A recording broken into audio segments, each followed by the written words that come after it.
দর্শক রয়েছি সরাসরি সিজিও কমপ্লেক্সের 5 নম্বর গেটের একদম বাইরে। আরজিকর কাণ্ডে অবশেষে বিরাট স্বীকারোক্তি নির্মল ঘোষের, জাঁতাকলে মমতা অভিষেক। হ্যাঁ দর্শক, এই মুহূর্তে সবচেয়ে বড় খবর এবং পরবর্তী গুরুত্বপূর্ণ খবরগুলো সবার প্রথম পাওয়ার জন্য অবশ্যই চ্যানেলটিকে সাবস্ক্রাইব করে রাখুন এবং যুক্ত থাকুন আমাদের সাথে। দর্শক, ঠিক কয়েক মুহূর্ত আগেই সিবিআইয়ের অত্যন্ত শীর্ষ স্তরের এক গোপন সূত্র মারফত এমন এক বিস্ফোরক খবর আমাদের হাতে এসেছে যা রাজ্য রাজনীতিকে এক নিমেষেই ছারখার করে দিতে চলেছে। আরজিকর এবং প্রমাণ লোপাট মামলার তদন্তে এইমাত্র উঠে এলো আজ পর্যন্তের সবচেয়ে বড় এবং চাঞ্চল্যকর খবর। সিবিআই সূত্রের খবর, দপ্তরের চলা টানা 6 ঘন্টা রুদ্ধশ্বাস জেরার পর অবশেষে ভেঙে পড়েছেন আটক হওয়া সাবেক তৃণমূল বিধায়ক নির্মল ঘোষ। আর জেরা কক্ষে তার মুখ থেকে বেরিয়ে আসা প্রতিটি বিস্ফোরক বাক্য সরাসরি আঘাত করেছে ক্ষমতার শীর্ষবিন্দুকে। আজ রাজ্যে রাজনৈতিক পট পরিবর্তন ঘটেছে, ক্ষমতায় রয়েছে নতুন সরকার, আর ক্ষমতার সেই পুরনো ছাতা সরে যেতেই সিবিআইয়ের মোক্ষম প্রশ্নের মুখে পড়ে বিরাট স্বীকারোক্তি নির্মল ঘোষের। আসুন সিবিআই সূত্র মারফত এইমাত্র পাওয়া জেরা কক্ষের সেই রুদ্ধশ্বাস প্রশ্ন উত্তর, রিমাইন্ডার এবং গোপন জবানবন্দি। সিবিআই অফিসারের প্রশ্ন, নির্মল বাবু নাটক বন্ধ করুন।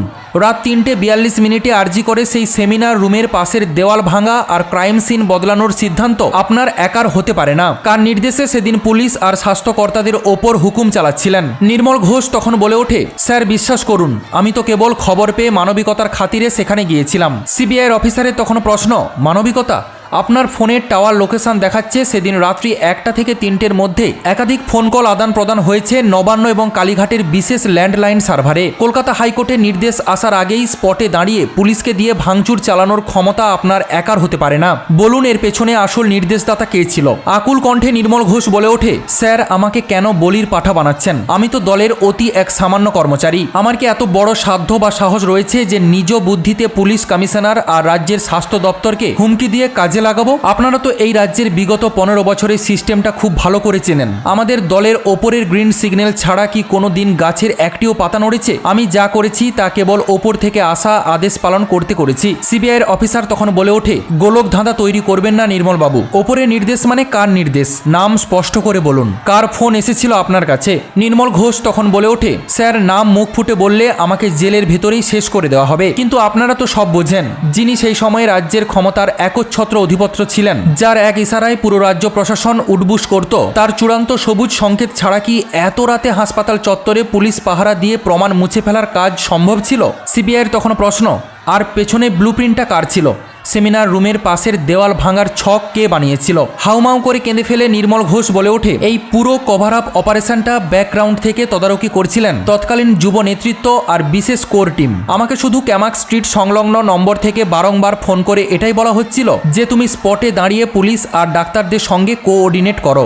সকালে মিডিয়া আর কেন্দ্রীয় এজেন্সি ঢোকার আগেই যেন জায়গাটা ক্লিয়ার হয়ে যায়। কেসটাকে সুইসাইড বানাতে হবে। আমি শুধু আদেশের দাস ছিলাম স্যার। আসল চালক তো পেছনে বসে গাড়ি চালাচ্ছিল। সিবিআই অফিসার তখন বলে ওঠে, তার মানে আপনি বলতে চাইছেন তৎকালীন মুখ্যমন্ত্রী আর তৎকালীন সর্বভারতীয় সাধারণ সম্পাদকের সরাসরি সম্মতি এবং পরিকল্পনাতেই প্রমাণের চিহ্ন মুছে ফেলার চেষ্টা হয়েছিল? নির্মল ঘোষ তখন বলে উঠল, স্যার আমি তো সেটাই বলছি। আমি একা কিভাবে এত বড় ঝুঁকি নেব? সব সিদ্ধান্ত আর নির্দেশ তো এসেছিল একদম ক্ষমতার সর্বোচ্চ চূড়া থেকেই। সিবিআই সূত্রের এই গোপন আপডেট স্পষ্ট করে দিয়েছে, নির্মল ঘোষ নিজ মুখে এদিন মমতা ব্যানার্জি এবং অভিষেক বন্দ্যোপাধ্যায়ের নাম উচ্চারণ না করলেও তিনি যে ইঙ্গিতগুলো দিয়েছেন তৎকালীন ক্ষমতার একচ্ছত্র অধিপতি এবং তৎকালীন যুব নেতৃত্ব, তার মুখ থেকে বাড়ানো এই শব্দগুচ্ছগুলো যা সরাসরি গিয়ে বিঁধেছে সাবেক শীর্ষ দুই নেতৃত্বের বুকে। সিবিআইয়ের মতে এটি একটি সুনির্দিষ্ট টপ ডাউন কনস্পিরেসি বা শীর্ষ স্তরে প্রশাসনিক ষড়যন্ত্র। সিবিআই সূত্রের আরও খবর, নির্মল ঘোষের এই বিস্ফোরক জবানবন্দিকে 164 ধারায় জুডিশিয়াল ম্যাজিস্ট্রেটের সামনে নথিভুক্ত করার কাজ দ্রুত শুরু হয়েছে।